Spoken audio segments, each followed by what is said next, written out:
Le droit de l'urbanisme, aujourd'hui, pour nous qui sommes des parlementaires, nous avons comme objectif de viser à ce qu'il y ait une conciliation entre les principes et les objectifs communs de recherche de l'intérêt général,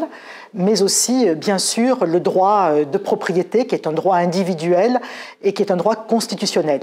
Et pour arriver à cette conciliation, eh bien, nous le faisons à travers le droit de l'urbanisme, mais ces objectifs de recherche de l'intérêt général, ils peuvent aussi porter atteinte au droit de propriété. C'est la raison pour laquelle il faut en passer par la loi pour tout simplement expliquer sous quelles conditions et à quelles fins ces restrictions ont pu être opérées. Le droit de l'urbanisme est confronté à la nécessité d'obéir à des objectifs complexes. Et quand on regarde aujourd'hui les premiers articles du Code de l'urbanisme, on voit un nombre considérable d'objectifs qui sont en fait plusieurs équilibres qui doivent être atteints. Au bout du compte, le juge s'avère relativement libéral dans l'appréciation de ces textes, car il considère qu'un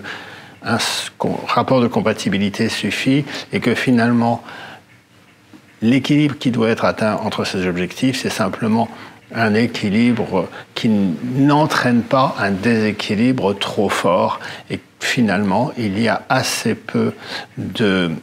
plans locaux d'urbanisme qui soient annulés en raison de la violation de ces équilibres du Code de l'urbanisme. Et d'ailleurs, on peut se poser la question, est-il nécessaire qu'il y ait autant d'objectifs que sans arrêt on rajoute de nouveaux objectifs au Code de l'urbanisme, alors qu'au bout du compte,